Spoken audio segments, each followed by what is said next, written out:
Okay, good. They're always here, and so I really can't tell the truth. The reason I started writing was because of my mom. I blame her. Well, basically she was an avid reader, and basically just by example I started to read, but I was also a little bit of a twisted kid. I was the middle child. I had 3 brothers and 3 sisters, and I was child number 3. So I had 4 younger siblings, what I call 4 victims of my early storytelling. And it was never a good day unless I could make one of my brothers or sisters cry. Now, I've shared many different stories in the past. Do anybody want to hear the ventriloquist story if you haven't heard the ventriloquist story? Yeah. Okay. One year for Christmas, I got a ventriloquist doll, a Charlie McCarthy doll. I thought I was going to be the world's most famous ventriloquist. Well, it lasted for about 10 minutes. It was too hard to... There's my dad. Excuse me. Oh. There's my dad. Parental prerogative. We were just talking about you. Quick, let me talk really fast before my mom gets here. I'll get in trouble. So, so again, back to the ventriloquist doll. I got it for Christmas. Didn't know what to do with it after I gave up trying to throw my voice. Looked at this doll. Looked at my younger brothers and sisters. Looked at the doll. Realized what I could do with this thing. So I shared a bedroom with my brother Chuck and my brother Billy. Chuck's, I'm not sure if he's here or Billy's here, but I told basically I'm just trying to be, yeah, Billy's here, great. Billy's very rarely here. This is a rare sighting of my brother Bill. Everybody look at him. He works for the government, and he's usually on assignment around the world. I secretly think he's a spy. He denies it. He says he works for the Commerce Department. I don't believe it. He's positioned at different embassies. But that's him now. Let's go back in the past. So Chuck and Billy shared my bedroom. I have this doll. What am I going to do with this thing? So I thought, okay, I have an idea. I got my copy of Lord of the Rings. At the back of Lord of the Rings, there's a bunch of runes, R-U-N-E-S. And so I got a sheet of paper, and I wrote down the runes onto the sheet of paper, just scribbled them on there. Crumpled up the sheet of paper, burned the edges with a little bit of a match, folded that up and stuck it in the pocket of the doll. Hey, Chuck, there's something weird about this doll. There's something in its pocket. I feel something in there. What is it? Well, go check. All right. My brother really doesn't talk like that, but let's pretend he does. So he opens up the sheet of paper and goes, wow, it's got some weird writing on it. This looks, let me see that, Chuck. You know, this looks really old. Yeah, it does. Almost ancient. You think so? You know, this might be like a treasure map or a secret code or a magic spell. He says, but you know what, Chuck? I think I recognize this writing. He says, you do? He says, yeah, hang on a second.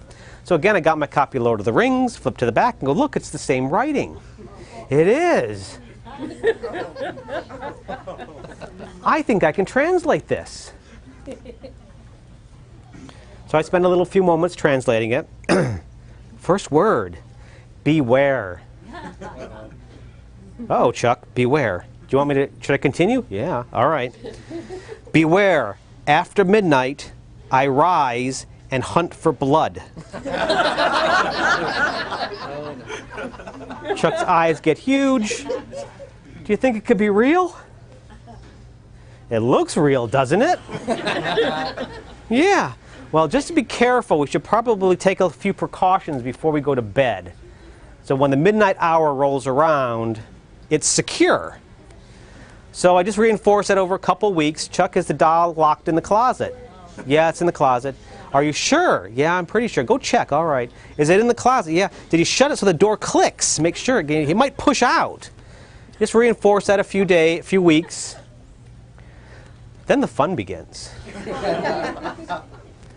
You get up about 2 o'clock in the morning, go to the closet, take the doll out, stick it underneath my brother's blankets, and then just wait for morning. Required changing a few sheets, but it was still worth it. So I got a lot of play out of that doll. It was like the best toy ever. Put it up in the closet, tied a little piece of thread from the closet to the doorknob, opens the door, the doll comes flying at you. Oh, it was good fun. So again, that was the beginning of what I call storytelling. My mom called lying. What does she know? But I continued to read. Like, so my mom was an avid reader, and by example, I began to read a lot. And it's like throwing gasoline on that little twisted corner of my mind. And I knew, one day I would really like to write myself. But I also, like I said, wanted to be a veterinarian, and that seemed like the more logical and more attainable career. Who makes a living as a writer? So that's what I did. I career tracked towards being a veterinarian. Life got very busy as a veterinarian. Kept reading, kept thinking one of these days I'm going to write. Again, a point of moral dilemma. Do you want to know why I began writing? What started me over? You want to know the real answer or the fake answer? Real answer. Okay, the fake answer is, my fake answer I always give it, I got to my 30, you'll hear it. If you listen to lecture interviews, you'll hear me say this. And look at my face, I'm lying. I will say, we're about my 30th birthday, I thought, I'm running out of one of these days. If I'm ever going to write, I better write. That's not true. It was not that. I'm debating whether I need to turn that tape off or not. It can be edited. That's true. It can be edited out. Okay, that's true. Does anybody else besides me stay up late watching those infomercials? You ever see Tony Robbins? Yeah. He's big teeth, big hair, motivational speaker, all about walking across ash. Never stops moving. Well, he had a tape series that he was basically selling on those infomercials. And it was inspirational. It's supposed to motivate you. And I thought, well, at that point I had 23 employees at my veterinary hospital. I thought it'd be good maybe to use that set of tapes to educate my employees, to get my managers to manage better. So I ordered that series of tapes.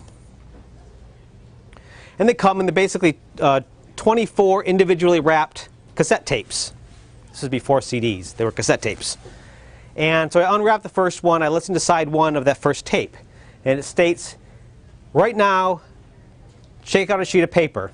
Sort of reminded me of my dean from college. He said, just dismiss any preconceived notions about your education, your background, your monetary situation. Just write down what you would love to do in your life. And I thought, okay, I would like to be a writer. That was easy enough. Side B. Today, before you go to bed, this is Tony Robbins speaking, and you must listen to him.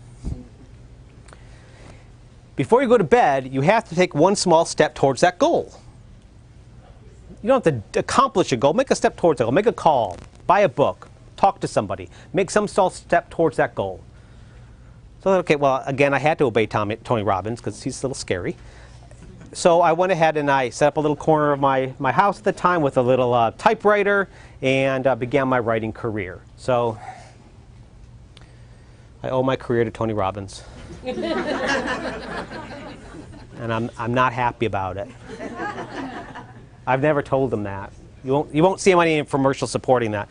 Because the other 23 tapes, still wrapped in cellophane. Got what I needed out of that first tape, that's all I needed. So I began writing a lot of bad short fiction, as these two right here and a few others in the audience can attest. Stuff that's, she's going, he's sort of right. Well, it's buried in my backyard, hopefully never to see the light of day. But I continued just to work on that and thought I'd tackle my first novel and was lucky to have that first novel sell. That's a short version, by the way. It's a much longer process. If you want to know more details about that process, we can do that during the Q&A.